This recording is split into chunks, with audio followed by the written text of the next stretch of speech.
राधे राधे दोस्तों, सफला एकादशी की बहुत बहुत शुभकामनाएं आप सभी भक्तों को। आज है सफला एकादशी। अब मैं आप लोगों को सफला एकादशी की व्रत कथा सुनाऊंगी। पौष माह के कृष्ण पक्ष की एकादशी को सफला एकादशी कहा जाता है। जैसा कि नाम से ही पता चलता है कि इस व्रत को करने से सभी कार्य सफल होते हैं और जीवन में सुख शांति व समृद्धि आती है। सफला एकादशी व्रत कथा पद्म पुराण में वर्णित है। सफला एकादशी व्रत कथा। पौराणिक कथा के अनुसार चंपावती नामक नगरी में महिष्मान नाम का एक राजा राज्य करता था। राजा के 4 पुत्र थे, जिनमें सबसे बड़े पुत्र लुम्बक महापापी और दुराचारी था। वह हमेशा बुरे कर्मों जैसे पराई स्त्री से संबंध, मांस मदिरा का सेवन और चोरी में लुप्त रहता था। राजा महिष्मान ने अपने बड़े बेटे को बहुत समझाया,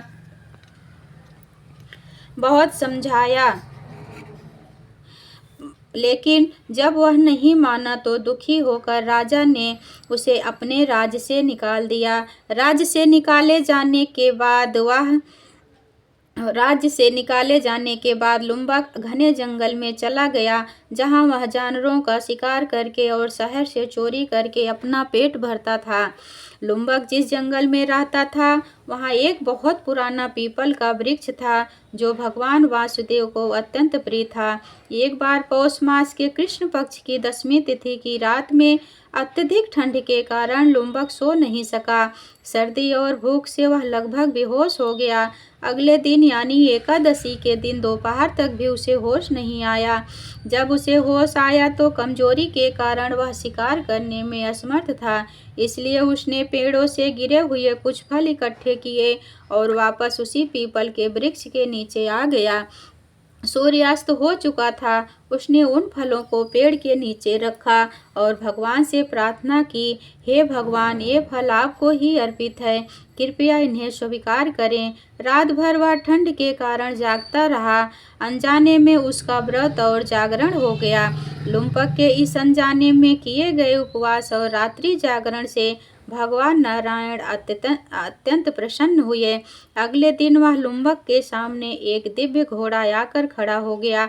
उसी समय आकाशवाणी हुई, हे राजपुत्र, भगवान नारायण की कृपा से तुम्हारे सभी पाप नष्ट हो गए। अब तुम अपने पिता के पास जाओ और राज्य संभालो। यह सुनकर लुम्बक बहुत प्रसन्न हुआ। वह तुरंत घोड़े पर सवार होकर अपने पिता के पास गया और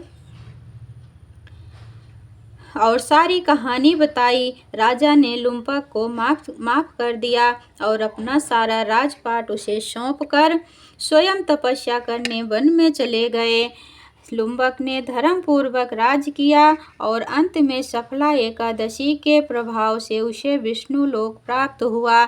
यह कथा बताती है कि सफला एकादशी का व्रत अनजाने में भी हो जाए तो भी उसका महान फल मिलता है और सभी पापों का नाश होता है। बोलिए एकादशी माता की जय, विष्णु भगवान की जय, लक्ष्मी नारायण की जय, सत्य सनातन धर्म की जय। जय जय श्री राधे।